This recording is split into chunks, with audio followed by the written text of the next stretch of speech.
मित्रांनो, अनेक महिलांच्या खात्यात लाडकी बहीण योजनेचे पैसे येणे बंद झाले आहे। काही महिलांचे नोव्हेंबर डिसेंबर पासून पैसे बंद झाले आहेत, तर काही महिलांचे जानेवारी महिन्यापासून पैसे येणे बंद झाले आहे। तर आता काही महिलांचे मार्च आणि एप्रिल पासून या ठिकाणी पैसे येणे बंद झालेले आहे। वेगवेगळ्या कारणांनी या ठिकाणी लाखो महिलांचे पैसे येणे हे बंद झालेले आहे। पण या ठिकाणी सगळ्याच बहिणींचे पैसे बंद झालेले असे नाही, काही महिलांचे पैसे या ठिकाणी थांबवण्यात आलेले आहेत। त्याचे कारण म्हणजे विशिष्ट कारणामुळे या ठिकाणी काही महिलांचे पैसे हे थांबवण्यात आलेले आहेत। सर्वच महिलांचे पैसे या ठिकाणी कायमचे बंद झालेले नाही आहेत। ज्या महिलांचे पैसे येणे बंद झालेले आहे त्या महिलांमध्ये या ठिकाणी अशा काही महिला आहेत की ज्या या योजनेसाठी पात्र आहेत, परंतु तरी देखील त्यांचे पैसे या ठिकाणी काही विशिष्ट कारणांमुळे थांबवण्यात आलेले आहेत, परंतु त्यांचे पैसे या ठिकाणी कायमचे बंद झालेले नाहीत। त्यामुळे ती कारणे जर तुम्ही या ठिकाणी समजून घेतली तर तुमचे पैसे या ठिकाणी परत येऊ शकतात। त्यामुळे सगळ्यात आधी या ठिकाणी तुम्हाला तुमचे पैसे येणे बंद का झाले आहे हे जाणून घेणे खूप महत्त्वाचे आहे, कारण की त्यानुसारच तुम्ही या ठिकाणी ती गोष्ट दुरुस्त करून या ठिकाणी तुमचे पैसे येणे सुरू करू शकता। जर तुम्ही योग्य वेळी या गोष्टींकडे लक्ष दिले नाही तर मात्र तुमचे पैसे देखील या ठिकाणी कायमचे बंद होऊ शकतात। कारण की जसे की आपल्याला सगळ्यांना माहित आहे, तो हप्ता देखील बऱ्याचशा लाडक्या बहिणींना जमा झालेला नाहीये आणि विशेष म्हणजे त्यांना फेब्रुवारी पर्यंतचे हप्ते मिळाले, परंतु मार्च आणि एप्रिलचा हप्ता आला नाही। तर असे जे काही कारण आहेत की ज्यामुळे बहिणींचे हप्ते आता या ठिकाणी बंद होत आहेत, ते कारण शोधून तुम्हाला या ठिकाणी ते कारण दुरुस्त करून तुमचे हप्ते या ठिकाणी पुन्हा सुरू करता येऊ शकतात।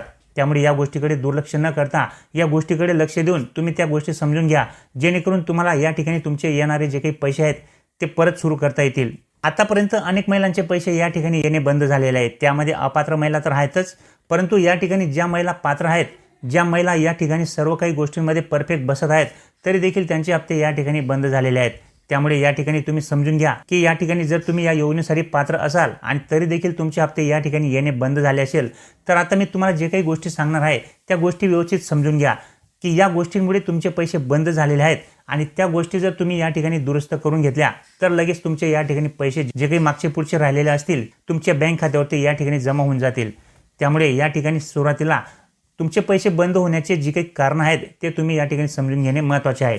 तर ती नेमकी कोणकोणती कारणे आहेत तर बघा, ज्या महिलांचे या ठिकाणी पैसे येणे बंद झाले असेल तर अशा महिलांसाठी एक सर्वसामान्य बाब म्हणजे एक सर्वसामान्य कारण म्हणजे तुमची ई-केवायसी पूर्ण नसणे। होय मित्रांनो, सगळ्यात आधी या ठिकाणी ज्या महिलांचे पैसे बंद झालेले आहेत त्या महिलांनी काय करायचं आहे की तुमची ई-केवायसी या ठिकाणी सक्सेसफुल झाली होती की नाही याचा स्टेटस तुम्हाला बघायचा आहे। तुम्ही केवायसी केली असेल परंतु ती झाली की नाही हे देखील चेक करणे खूप गरजेचे असते, कारण की बहुतेक वेळा आपण केवायसी करून मोकळे होतो, परंतु त्या ठिकाणी केवायसी मध्ये आपला प्रॉब्लेम असतो आणि केवायसी पूर्ण झालेली नसते। यामुळे देखील बऱ्याचशा महिलांचा या ठिकाणी हप्ता हा बंद झालेला आहे। त्यामुळे सगळ्यात महत्त्वाची गोष्ट ती म्हणजे ई-केवायसी पूर्ण करणे। ई-केवायसीचा स्टेटस तुम्ही चेक करून घ्यायचा आहे, ई-केवायसी तुमची परफेक्ट झालेली आहे की नाही। जर तुमचा केवायसी मध्ये काही प्रॉब्लेम असेल तर लगेच तुम्हाला या ठिकाणी संबंधित कार्यालयामध्ये तक्रार करायची आहे। ते कुठे करायची ते देखील मी तुम्हाला या ठिकाणी पुढे सांगणार आहे, कारण की आता या ठिकाणी ऑनलाईन केवायसीची प्रोसेस बंद झालेली आहे। 30 एप्रिलपर्यंत या ठिकाणी शासनाकडून शेवटची मुदत देण्यात आली होती, ती मुदत आता संपली आहे आणि पुन्हा या ठिकाणी मुदतवाढ देण्यात आलेली नाही। त्यामुळे ऑनलाईन पद्धतीने आता तुम्ही केवायसी मध्ये कुठलीही दुरुस्ती करू शकत नाही, परंतु ऑफलाईन पद्धतीने या ठिकाणी एक मार्ग आहे जो तुम्ही करू शकता, तो तुम्हाला मी या ठिकाणी पुढे सांगणार आहे। त्याच्यानंतर दुसरे जे काही महत्त्वाचे कारण आहे तुमचे पैसे न येण्याचे ते म्हणजे बऱ्याचशा लाडक्या बहिणी ज्या काही आहेत त्या या ठिकाणी होम लोन घेतात, बिझनेस लोन घेतात किंवा कुठलाही व्यवसाय सुरू करायचा असला तरी या ठिकाणी लोन घेतात।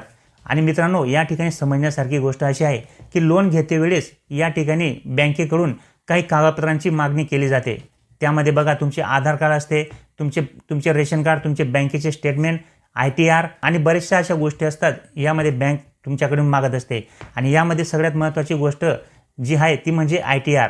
आणि आपल्या या योजनेचा जो काही नियम आहे त्यामध्ये जर तुम्ही ITR भरत असाल, आयकरदाता असाल, तर मात्र तुमचा लाभ या ठिकाणी बंद केला जाईल। अशा पद्धतीने या योजनेचा नियम आहे आणि नेमका हाच नियम या ठिकाणी महिलांच्या लक्षात राहत नाही आणि लोन घेते वेळेस न कळत त्यांच्याकडून ITR फाईल केली जाते। 3 वर्षाची ITR फाईल झाल्यानंतर या ठिकाणी महिला आपले लोन घेतात, लोन घेऊन ते व्यवसाय तर सुरू करतात, परंतु या ठिकाणी त्यांचा लाडकी बहीण योजनेवरती त्याचा परिणाम होत असतो, कारण की ITR मध्ये तुम्ही येत असता आणि म्हणून तुमचा हप्ता या ठिकाणी बंद झालेला असतो। म्हणून लोन घेताना कुठल्याही प्रकारे या ठिकाणी जर तुम्ही लाडकी बहीण योजनेचा लाभ घेत असाल तर या गोष्टीचा विचार नक्की करायचा आहे। त्याच्यानंतर पुढचे जे काही कारण आहे बहिणींनो की तुमचे पैसे का आले नाही, तर ते म्हणजे तुमचे बँक खाते आधार कार्ड सोबत लिंक नसणे। होय मित्रांनो, आता तुम्हाला असं वाटत असेल की या ठिकाणी आम्ही तर बँक खाते हे आधार कार्ड सोबत लिंक केलेले आहे आतापर्यंत आमचे पैसे आले किंवा आमचे जानेवारीपर्यंत पैसे आले, नोव्हेंबर डिसेंबर पासून बंद झाले, तर होय बहिणींनो, मान्य आहे तुमचे पैसे आतापर्यंत आले असतील, परंतु या ठिकाणी अशा काही महिला आहेत की ज्यांना काही व्यवसायासाठी किंवा मुलांच्या शिक्षणासाठी किंवा इतर कुठल्याही कामासाठी बाहेरगावी जावे लागते. म्हणजे ज्या ठिकाणी सध्या त्या राहतात त्या ठिकाणाहून त्यांना दुसरीकडे स्थलांतर व्हावे लागते. आणि त्या ठिकाणी काय करता महिला, एक नवीन खाते ओपन करून घेता. कारण एवढ्या लांब येऊन जाऊन व्यवहार करण्यापेक्षा त्या महिला तिथेच आपले एखाद्या बँकेमध्ये खाते ओपन करता. आणि खाते ओपन करतेवेळी जे काही त्यांच्याकडून डॉक्युमेंट्स मागितले जाते ते म्हणजे तुमचे आधार कार्ड मागितल्यानंतर त्या ठिकाणी ऑटोमॅटिक तुमचे त्या बँकेला आधार कार्ड लिंक होत असते. आणि त्यामुळे तुम्ही अगोदर जी लाडकी बहीण योजनेसाठी जी बँक दिलेली असते त्या बँकेला तुमचे आधार कार्ड लिंक राहत नाही. आणि याच ठिकाणी तो तांत्रिक प्रॉब्लेम हा येत असतो. आणि त्या कारणामुळेच या ठिकाणी लाडक्या बहिणीचे पैसे बंद झालेले आहेत. बँकेचा जो काही प्रॉब्लेम असतो हाच मेजर प्रॉब्लेम आहे. कारण की या ठिकाणी बँक लिंक नसणे म्हणजेच तुमचे पैसे खात्यावरती न येणे असा होतो. त्यामुळे कुठल्याही प्रकारची बँक तुमची असू द्या, कुठेही असू द्या, तुम्हाला जरी स्थलांतर व्हावे लागले, कुठे दूर जावे लागले, तुम्हाला एका ठिकाणाहून दुसरीकडे स्थलांतरित व्हावे लागले, तरी देखील तुमची जी काही अगोदरची बँक आहे तीच बँक या ठिकाणी राहू द्या. कारण की एकदाचे जर पैसे या ठिकाणी बंद झाले तर मात्र ते सुरू करण्यासाठी खूप अडचणी तुम्हाला येत असतात. त्यामुळे या ठिकाणी पैसे जर सुरू असतील किंवा तुमचे आता पैसे बंद झाले असतील तर बँकेचा विषय नक्की तपासा. बँक आधार लिंकिंग आहे किंवा नाही, त्या बँकेला त्यांचा स्वतःचा IFSC कोड आहे किंवा नाही, अशा गोष्टी या ठिकाणी तपासणे खूप महत्त्वाचे असणार आहे. त्याच्यानंतर मित्रांनो, पुढचे जे काही कारण आहे ते म्हणजे पात्रता तपासणी दरम्यान या ठिकाणी बऱ्याचशा महिला अपात्र झालेल्या आहेत. मित्रांनो, जसे की आपल्याला माहित आहे की 30 एप्रिल 2026 ही जी काही तारीख आहे ती या ठिकाणी KYC दुरुस्त करण्यासाठी शासनाकडून शेवटची तारीख देण्यात आली होती. आणि त्या तारखेपर्यंत बऱ्याचशा महिलांनी या ठिकाणी KYC दुरुस्त करून घेतली. परंतु त्यानंतर ज्या काही शासनाकडून तपासण्या करण्यात आल्या तर त्या तपासणी दरम्यान देखील या ठिकाणी बऱ्याचशा महिला पुन्हा व्हेरिफिकेशन केले आणि काही महिलांचे कागदपत्रे या ठिकाणी अपूर्ण आणि चुकीचे आढळले. त्यामुळे या ठिकाणी लाखो महिला अजून या ठिकाणी अपात्र झालेल्या आहेत. ही गोष्ट महिलांच्या लक्षात आलेली नाही. त्यामुळे या ठिकाणी अशा महिलांचा देखील लाभ या ठिकाणी बंद झालेला आहे. आणि तो लाभ या ठिकाणी मार्च आणि एप्रिल पासून बंद झालेला आहे. अगोदर त्यांना हप्ता मिळत होता, परंतु या ठिकाणी मार्च आणि एप्रिलचा जो काही हप्ता आहे तो हप्ता त्यांना आलेला नाही. आणि त्याचे मेन कारण हेच आहे की 30 एप्रिलपर्यंत जी काही KYC झाली, ज्या महिलांनी KYC केली त्यांची पडताळणी पुन्हा करण्यात आली, त्यांचे कागदपत्र पुन्हा या ठिकाणी चेक करण्यात आले आणि त्यामध्ये देखील या ठिकाणी अपूर्णता आणि चुकीची माहिती आढळली. त्यामुळे त्या बहिणी या ठिकाणी अपात्र झालेल्या आहेत आणि त्यांचा लाभ या ठिकाणी बंद झालेला आहे. परंतु बहिणींनो, घाबरू नका. जर तुमचे पैसे बंद झालेले असतील आणि जर तुम्ही या योजनेसाठी खरोखर पात्र असाल तर ते पैसे तुम्ही आरामात सुरू करू शकता. तर ते पैसे सुरू कसे करायचे आहेत बघा. सुरुवातीला तुम्हाला जर समजा KYCचा प्रॉब्लेम असेल तर आता ऑनलाईन पद्धतीने तुम्हाला कुठल्याही प्रकारे या ठिकाणी हालचाली करता येणार नाही. तर त्यासाठी काय करायचं आहे तर बघा, तालुक्याच्या ठिकाणी महिला व बाल कल्याण विभाग जो काही असतो त्या ठिकाणी अधिकाऱ्याकडे जाऊन तुमची जी काही तक्रार आहे ती तुम्ही त्या ठिकाणी नोंदवू शकता. त्याचप्रमाणे तुमच्या जवळच्या अंगणवाडी सेविकेशी तुम्ही संपर्क करून त्यात तुमचा स्टेटस या ठिकाणी सांगू शकता की तुमची KYC झाली आहे की नाही. आणि जर तुमची KYC मध्ये काही प्रॉब्लेम असेल तर तुम्ही संबंधित कागदपत्र त्या अंगणवाडी सेविकेकडे द्यायचे आहे.